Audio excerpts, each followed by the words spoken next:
Cybersecurity, risk and liability. That's chefsache.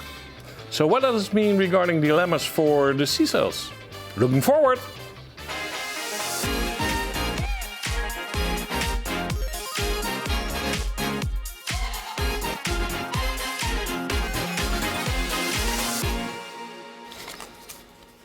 So happy to be here with CISO TV, and we are doing a CISO TV special. That means 3 episodes, and in those 3 episodes, it's all about the 3 nominees for the CISO of the Year Award 2025. Because it's that time on the agenda again. It's CISODAY in May, and that means that we got a great process of the 3 nominees. And today, it's all about Florence, and Florence is from Zalando. Welcome. Thank you. How are you today? I'm doing very well, thank you. Very happy to be here. Great, no nervous? I'm okay. You're okay. Well, great. So to have a good conversation, we have some great leaders on the bench, so to speak, to have an interactive discussion also. So let me introduce them to you. That's Renate from Northwave. Welcome. Thank you. I already introduced you, Florence, as one of the 3 nominees. We got the first CISO of the year. We got Jeroen here from the municipality Den Haag. Gemeente Den Haag, zoals dat mooi heet. Just a month ago, still to go, a month. Yeah. And then you're done, right? And I'm done. For the fair. But I will always be the first. You always be the first. That will be in the books, right? That will be in the books. Happy to have you here, Jeroen. Thanks. And we got Robert Leong. And Leong, you are from HCL. HCL Big Fix. HCL Big Fix. And you're just popping in from Santa Clara, I guess, all right? That's correct, yes. Right, and an old veteran, seen you with Intel, McAfee. That's right. Being around a little, right? Kicked around just a little bit. Right. And of course, later in this episode, we also will introduce to you Madelein. And Madelein is from Forrester, and she is hanging already here somewhere, as we call that. And hey, Madelein. And she will enlighten us a little bit about one of the elements of the assessment. So we are trying to get a cliffhanger from her about the results, of course, so to speak. So to start the conversation with, it's always good to try to get that 30 seconds of mindset about your mindset about our industry or where we are today. And it could be geopolitics, it could be product-wise, technically, leadership.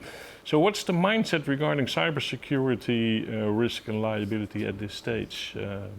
Renate? I think it's technological development, sophistication, and there's no one CISO fits all. That's a great one. Florence, your mindset regarding this?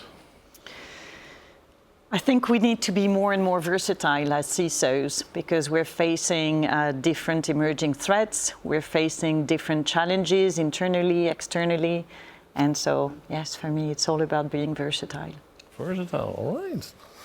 Yeah, I totally agree with Florence. What we see now in the last 2 years is emerging threats, which is really at the forefront for CISOs at this moment, I think. And that's something that we're working on day and night, on the defensive side of the cybersecurity. Right, yeah, especially the defense part, right? Yeah. Yeah, great one. Robert?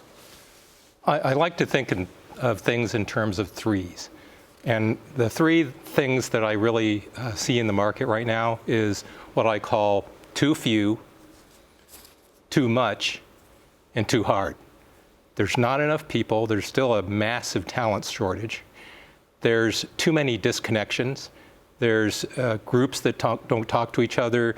There's too many disconnections between security and IT and the business suite. And the work's too hard. So for me, those are the 3 problems that I think that have entered into the sphere of the CISO as well. Right. Great. And of course, Madelein, your mindset in this? My mindset in this is that we have too much that we need to balance. Security leaders are battling on different boards. They're playing chess, but they're also playing Risk. They're playing all kinds of games. And then they also need to explain to their boards and take everyone within the company with them, but also outside the company. So I think a lot. It's a lot.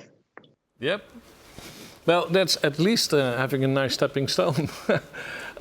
So if we go back to you, Florence, so can you enlighten us a little about the dynamics where you were in, both in Zalando, of course, but also, of course, in your role? What does it mean for you? Yeah, absolutely. So if you look at Zalando, it's a very high volume, real-time digital ecosystem. And so to give you an idea of what we deal with, we have 51 million customers across 25 European countries, and last year only, we fulfilled 241 million purchases. That's roughly 475 transactions a minute. So extremely dynamic, which means that from a CISO perspective, we have to be able to enable that. We have to be able to support that. In parallel, Zalando is a very bold company, very much focused on innovation. And so again, our role as security, as information security within the company is extremely important. From an external perspective, it's quite varied because, yes, of course, we need to keep up. We need to make sure that we stay aware of all of the emerging threats. We also need to ensure that we do our part from a societal perspective, because security is not just the problem of one company. Mm-hmm. So again, I go back to that versatility, and what Madelein said really resonated with me, because it's a mix. It's a mix of board conversations, technical conversations, community conversations, and so we constantly have to wear all these hats. Yep, it's great to hear from you about those different hats. So did that shift for you in the last 12 months? Yeah, probably a bit, because we see what I mentioned, the high impact threats that evolve. And as the city of The Hague, we're of course known as the International City of Peace and Justice, with organizations like the International Criminal Court or Europol. So when something happens on a geopolitical scale, chances are pretty high that The Hague, or the name The Hague, is involved. And what we see then is that within minutes, sometimes hours, we get a big attack on the city. Mm-hmm. And that's something that you have to manage. So I totally agree with Florence that we have to share that information.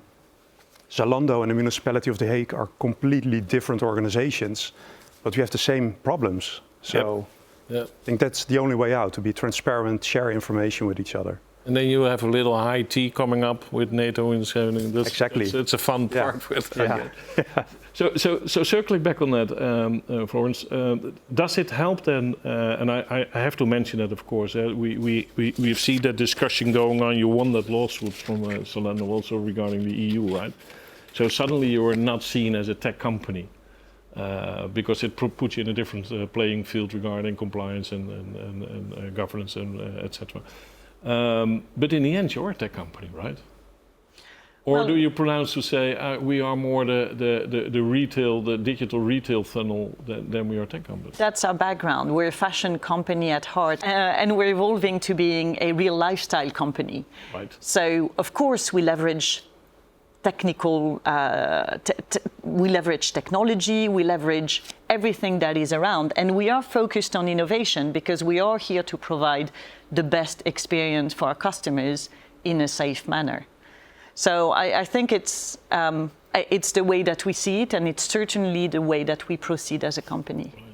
Is that a big shift going on there, Robert, if you take that angle of technology? So not only, of course, from an infrastructure, but much more from the software and taking AI, so those technologies. Is that a shift also you see in, so not only digitizing your organization, but also what that means for cyber security, risk, liability, all those elements? Well, I would say that there's a dynamic tension that exists between innovation, business, speed of business, and cybersecurity. Because I think we need to sit down and say, let's all admit it, security causes disruption, okay? But the problem is that there are now, and historically, cybersecurity has been viewed as a very, very technical field. Right? It hasn't been viewed, I mean, you don't go to like business school and then become a cybersecurity person, right? It's usually someone technical going to do it. But the big shift that I've been seeing in business and technology and so on is that businesses are now looking at the business leaders. So let me back up. Board members and stakeholders are looking to business leaders for how to manage cyber risk.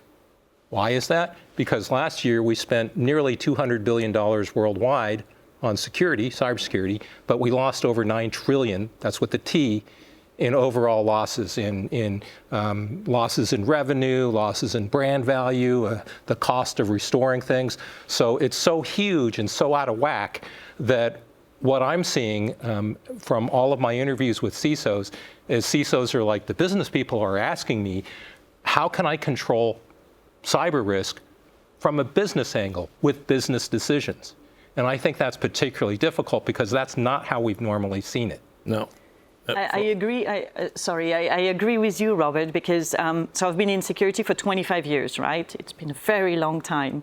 And we went from a side function to really having a seat at the table. Yes. And to being business executives yes. with a specialization in security. Yes. And so for me, having that ability to translate what we see from a technical perspective into business risk and mitigation, yes. this is what we need to do.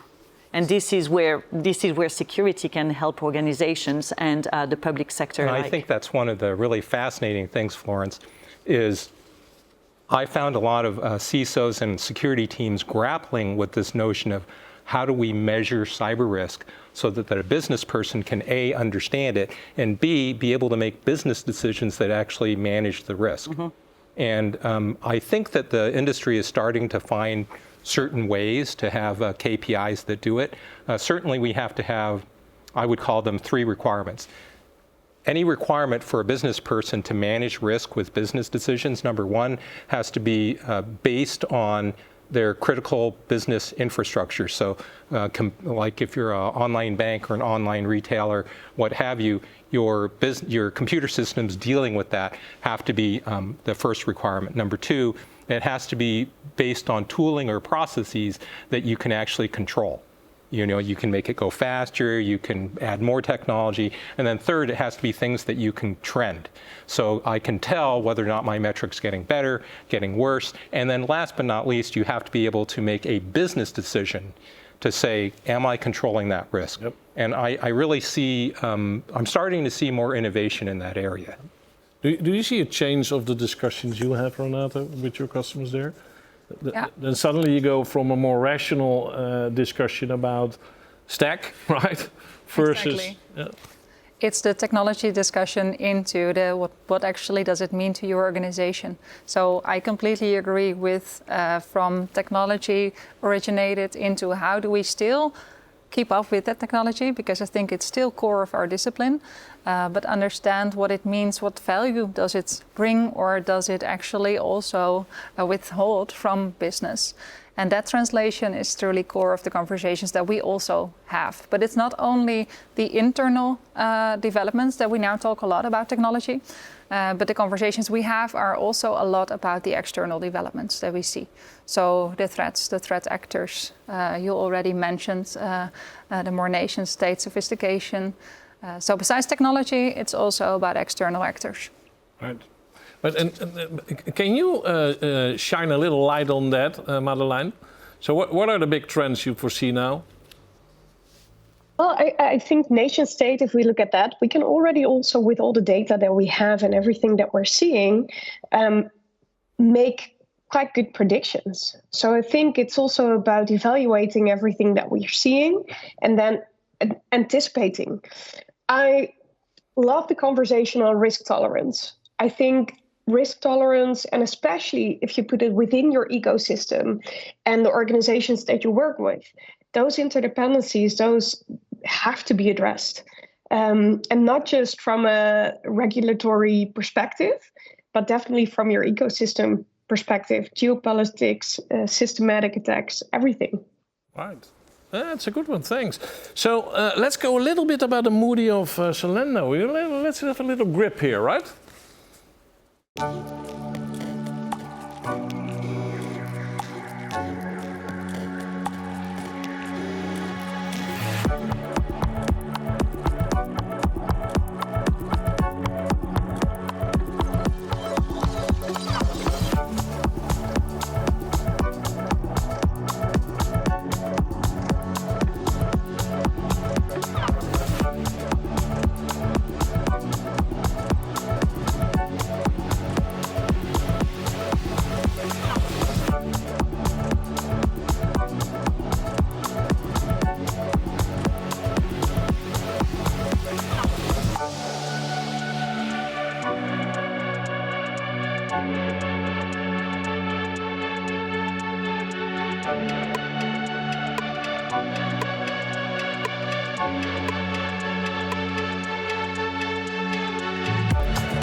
Yeah, it always does magic, right? Images, videos, often better than 1,000 words, I guess, right? Of course. But what I also see, if I may ask, Florence, so the change of operating models, business models, and even organizations models versus the wish of growth, right?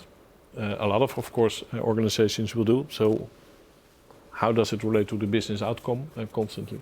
So how much, and you're seasoned CISO, so to speak, so how much dilemma still you encounter in that faster change of that operating models and business models? Well, inevitably, there is always a balance to reach between speed and innovation and the need for strong security controls. Every company deals with it, I think, and some of the public sector as well. Now, I do believe that our role should be one of an enabler. So yes, of course, we need to put in place defensive measures. We need to look at how we can protect the organization. But our security strategy should be aligned to those broader goals. We should be here to anticipate the needs and really be able to be there at the start. And so when I look at what we did at Zalando, we've been making a lot of progress in the past 2.5 years, and we're at a stage where we're embedded. So we have a seat at the right tables, whether it's M&A or new strategic ideas. And so it allows us to be aware, to anticipate, and also to shape some of the outcomes. At the same time, we've done everything we can to embed security and put guardrails for engineering teams so that they do the right thing by default. Yep. And in parallel, we also provide a lot of education, because security is not the job of one team. No. It's something we all own. Yep. But we had that discussion starting last year, Jeroen, about the governance, right? Yeah. So one of the elements why the existence of a CISO platform Netherlands started with is we need to fix this discussion about governance, right? Yeah. And especially in this conjunction with the digital growth versus that resilient discussion, right? So how do you see that discussion evolve in the last 12 months, Jeroen, on this part? Well, 12 months is pretty short for those types of discussions. So I don't. You get 7 new tech. That's true. Per day. But a year ago, we were also talking about AI, and we're looking as a public organization. We're, for instance, looking at AI, how it can enable us. But the most important value that we have is trust from citizens, from people. So we're looking, for instance, AI is more about the ethical part of AI, and that we're transparent in how we use it and what the results are when we ask questions surrounding a big data pool, and what the answers are and why do we get those answers, for instance. So the ethical part is much more important for us, I think, than a commercial organization.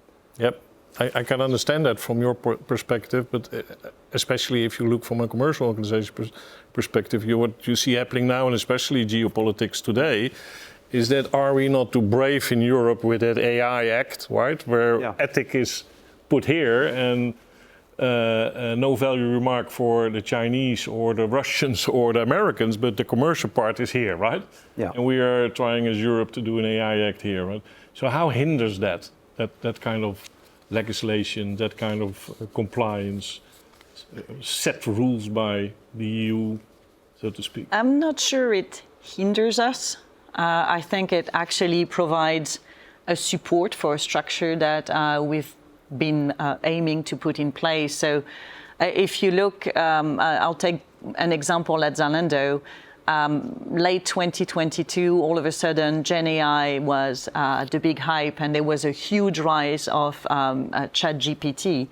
And so internally, there was a lot of appetite to use that to provide a better customer experience. And so we put together a framework specifically for security in Gen AI. We have a threat modeling methodology. We have a red team methodology. And so we did that in parallel of preparing for the EU AI Act. And what we realize is it all works very well together. It provides a structure that we can apply more easily to the entire organization and probably in a faster way. Right. Now, is it the same everywhere in the world? It's not. No. But I think we're doing the right thing. So step by step, we'll get there. Yeah. But does that mean, Robert, that there's a lot of work to do as organizations to get to that minimum level of maturity, so to speak, especially if you want to embrace AI to the max? Yes, I think that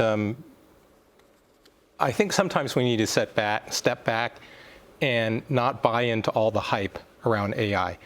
What I mean by that is that at the end of the day, if you understand how the algorithms work, whether it's large language model or generative AI or what have you, the AI, and I know some people don't like this, it doesn't actually understand what it's doing. Okay, it is doing a mathematical statistical correlation of, like, you know, I've been trained that this is close to this and this is close to that. It's a statistical match. And if you want to know what I mean by that, just Google Labradoodle versus fried chicken. Okay, have you guys seen that? Labradoodle versus fried chicken. Well, the reason why it's funny, and if you're online right now and you Google Labradoodle versus fried chicken, you'll see that one is pictures of dogs and the other one's pictures of food, right? And you can train the AI to recognize one and, oh, that's a dog, but it doesn't, the point is the AI doesn't actually understand what a dog is. No. Right? Furthermore, because it's just doing these statistical correlations, I believe that in certain venues that AI is going to make things worse. Okay, let me give you a specific example. We've seen during the pandemic that the average number of new CVEs have gone from 11,000 in 2019 to about 24,000 in the last year. I believe that because of AI, this is going to get worse. And it's because 95% of all programming teams are using, you know, Copilot type of stuff, and the Copilots are actually making mistakes. Right. Because it's just saying, give me code, and it just grabs the code and it puts it in there without regard for whether it's vulnerable. Right. It has CVEs in it. Right. Is he right, Jeroen? Yeah, absolutely. That's what you see right now. I use it myself, and you really have to check also code writing just as a hobby, but you have to check it yourself for vulnerabilities. Right. But, and what does that mean, Renate? Is that also a push on the discussions you have with your customers from that perspective that, hey, more AI probably means more risk? Definitely, and more verification needed. Indeed, whether it's a personal verification when you use it for text, or whether it can be other types of more technical verifications when you use code. Right. So I think that the risk of using AI is on top of every organization because of the hype as well. And I love your proactive way of dealing with it, because we also have a lot of organizations who are now reactively trying to keep to get up to speed. Yep. I think that's way more difficult. So yeah, it's the conversation and the verification. Right. Yeah, it's always difficult to pull a leg, so to speak, right? Een beentje bijtrekken, dames en heren. To pull a leg. I don't know the proper translation of it. There's no translation. There's no translation. No. That is typical a Dutch one. Yeah. We will skip that. I got that, but okay. We will skip that. So let's go to the subject of CISO of the Year award, because we need to explain, of course, also to the audience. So what's this all about? And to make sure that we have not a black box, we got a couple of slides prepared for you. So the CISO of the Year award is an extensive process. Of course, you always start with a jury.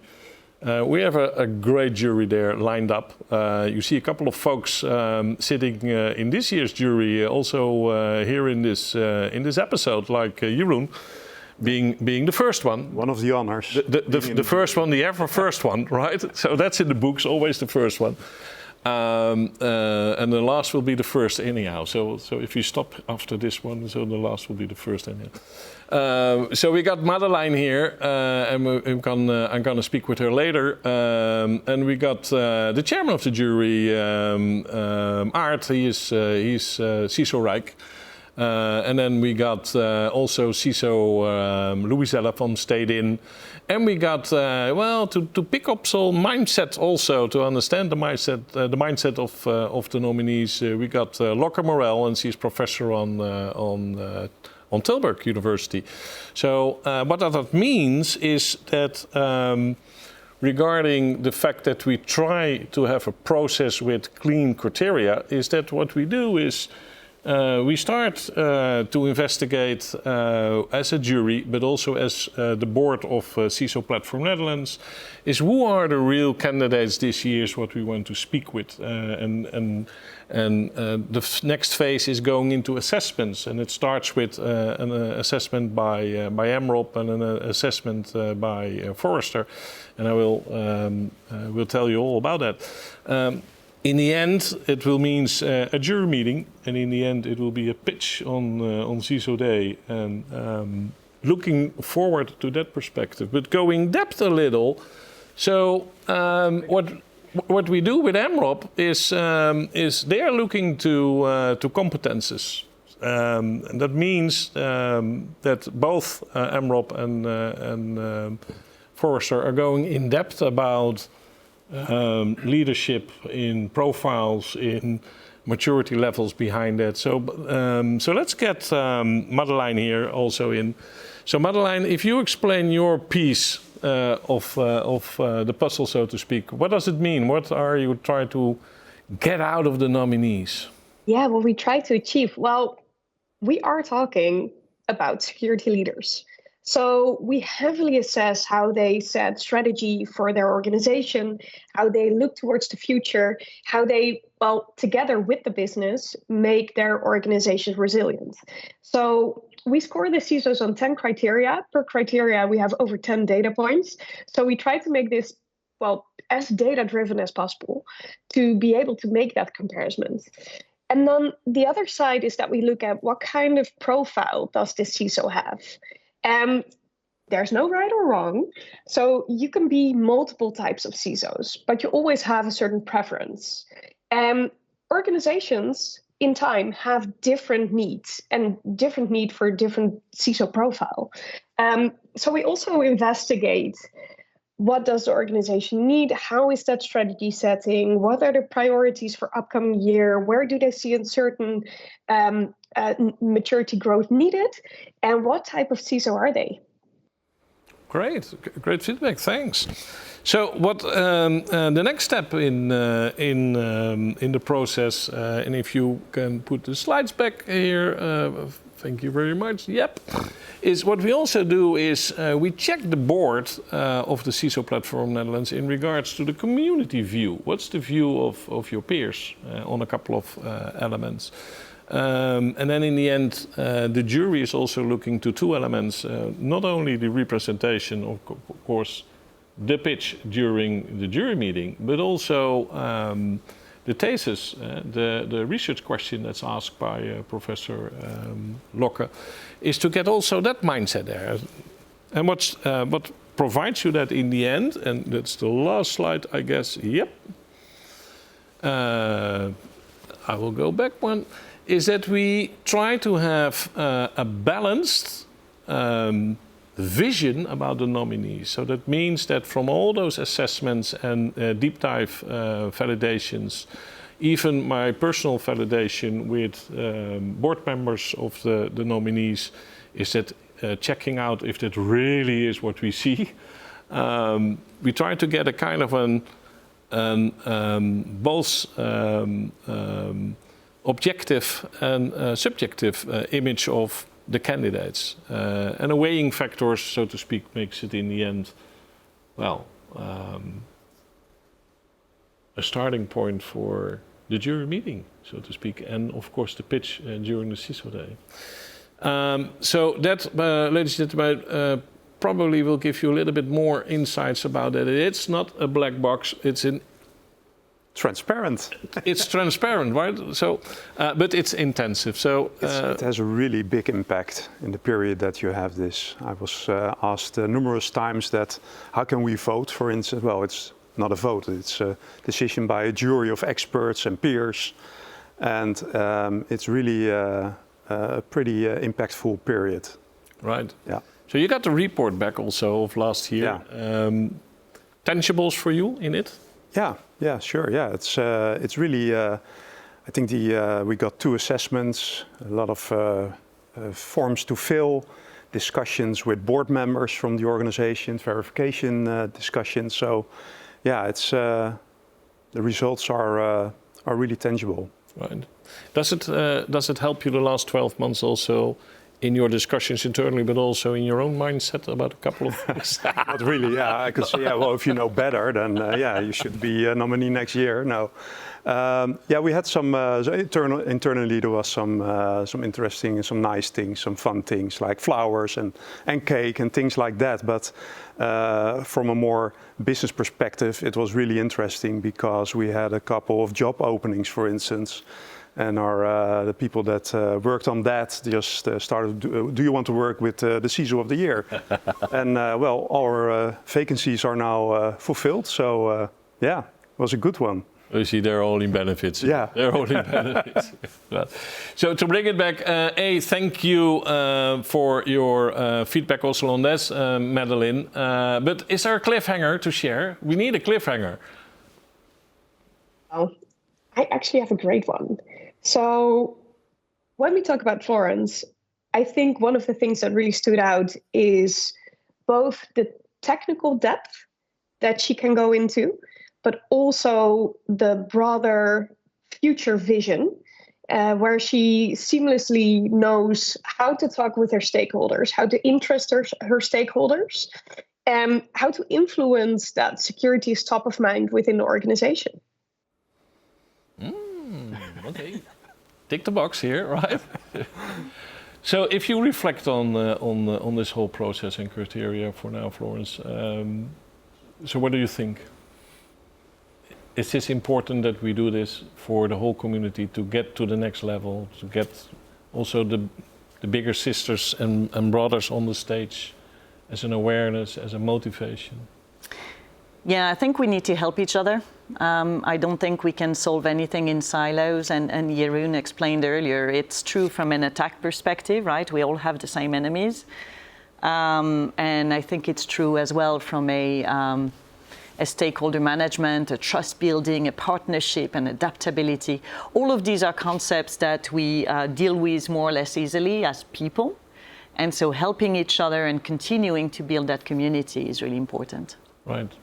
So if we try to go into a kind of a wrap-up of this session, I want to understand a little bit your golden bullets for the yes or no's, or the do's or don'ts for the CISOs at this stage. So let me start with you, Robert. So, and take the camera here. Sure. So what would be your golden wisdom, so to speak? Well, I told you I like things in threes. So I told you that the problem was too few, too much, too many, and too hard. So what I would say, and you can blame me if you think this is cheesy, I call it accelerate, collaborate, and consolidate. And what that means, accelerate means that the CISO and the teams around them need to find ways to increase the number of important cybersecurity things that you can do without having to take manual action or having to actually think about them. That's what accelerate means. What I mean by collaborate means that, to your point, which I thought was a brilliant one, Florence, was that we need to break down the silos. We need to actually bring business leaders, security leaders, as well as IT leaders all together and work on problems together. Because it affects both the business as well as the speed of business, as well as the security of the business. And so those groups need to talk to one another. And then last but not least is consolidate. We need to find unified ways of thinking like the bad guys, thinking like adversaries. And I think that we are victims of Conway's Law, which states that any organization is constrained to produce output that reflects how they communicate. And when I've asked CISOs, a room full of CISOs, hey, how many of you have security teams for network and for endpoint and for mobile? They all have them. And then when I ask, how often do these groups collaborate together? The answer is usually never. So we need to break all that down. Good point. Renate, if I ask you to take the camera, what are your pearls of wisdom? I think for the CISO, it's important to truly understand your personal strength and to understand your own role, how to organize that, and your team. Because every organization is different. There are best practices, but to understand what's your core, what do you bring as value to the organization, and to understand also how to make sure that you have the right stakeholders, indeed in the collaboration with you, to enable the organization, not be the Dr. No, but enable. I think that's core of the job of the CISO. Right. Can you share your pearls of wisdom, Madelein, in 20 seconds? 20 seconds. Well, I think your legacy isn't just what you defend. I think it's about everyone in your organization and how you develop talent. So keep an eye on your talent, keep an eye on how you can develop talent that you haven't thought of maybe at the beginning, but that you bring into the field. So it's not your own development, but it's also your team's development. Thanks, Madelein, and thanks for being with us. Thank you. Jeroen, your pearls of wisdom, and maybe also a little advice for Florence for the end game. What she needs to go into. I've been in the security business for 23 years, so she's my senior, not in looks, but. Yeah, but you know how this process runs. Yeah, right? I know. No, my pearls of wisdom, it's more from a personal perspective for the men or women behind the CISO. And what you see is that it's not only a stressful job, it can be a stressful job, but also a pretty lonely job as well. So look outside your own silo, that's a really good one, but also outside of your organization, in your vertical, for instance, on a national level, regional level, maybe international level. That's what I always have done. And I've, for instance, cities in the US, I have really good contacts there. So yeah, just reach out to any other CISO if you need a shoulder to cry on. Yeah.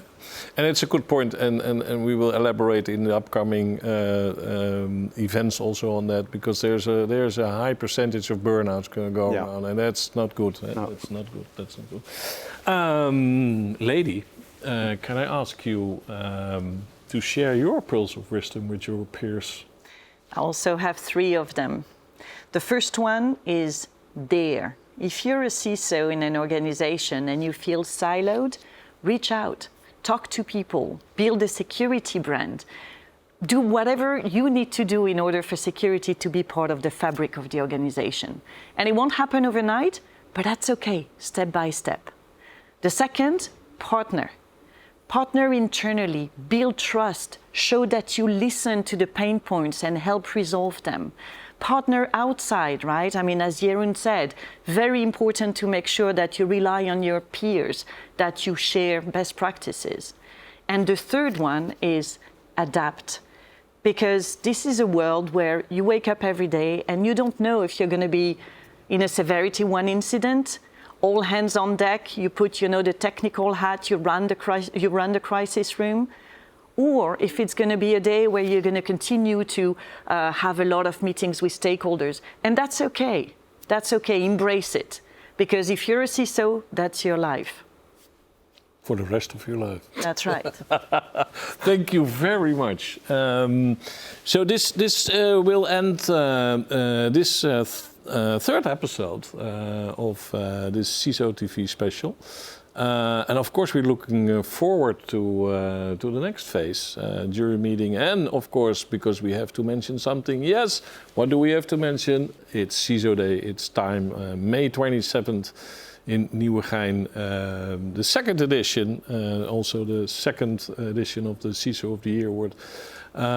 Do I have to say anything else besides thanking my guests at this enjoyable session? Thank you very much. No, later.